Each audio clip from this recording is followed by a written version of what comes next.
नमस्कार कृषी मित्र आणि मैत्रिणींनो, आज आपण मराठी या विषयामधील काही महत्त्वाचे लेखक व त्यांची पुस्तकं बघणार आहोत.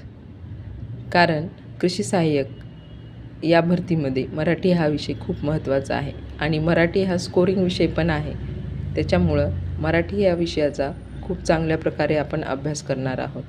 त्यामुळे ही महत्त्वाची जी पुस्तके आहेत आणि त्यांचे लेखक आहेत हे करणं गरजेचं आहे, कारण याच्यावर 2-3 प्रश्न नक्की विचारले जाऊ शकतात. तर प्रथम आपण पाहूया. पहिले आहेत रणजित देसाई. रणजित देसाई यांनी श्रीमान योगी हे पुस्तक लिहिलेलं आहे.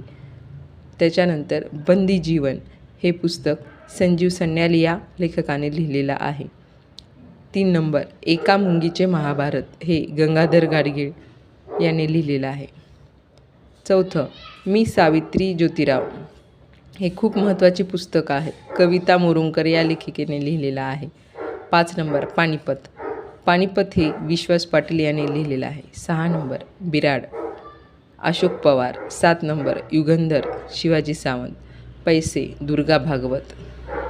9 नंबर युगांत इरावती कर्वे. 10 नंबर जेव्हा मी जात चोरली होती बाबूराव बागुल. हे खूप महत्त्वाचे पुस्तकं आहेत, त्याच्यामुळे तुम्ही व्हिडिओ स्किप न करता बघा. 11 नंबर झाडाझडती विश्वास पाटील. 12 नंबर संभाजी, ते पण विश्वास पाटील यांनीच लिहिलेलं आहे.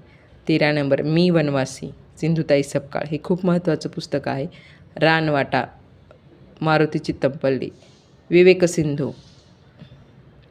आद्यकवी मुकुंदराज. श्री ज्ञानदेवी व अमृतानुभव श्री ज्ञानदेव रचित ग्रंथ. लीळा चरित्र चक्रधर स्वामी यांच्या जीवनावर महाभट आद्य गद्य ग्रंथ आहे. त्यामुळे मराठीतली ही जी पुस्तकं आहेत हे खूप महत्त्वाची आहेत आणि हे जर परीक्षेमध्ये आले तर हे आपले चुकायला नकोत. त्यामुळे आपला स्कोरही वाढतो आणि आपण कृषी सहाय्यक या परीक्षेमध्ये चांगले मार्क घेऊन पास होऊ शकतो. असेच व्हिडिओ बघण्यासाठी माझ्या चॅनलला सबस्क्राईब करा, शेअर करा आणि लाईक करा. धन्यवाद.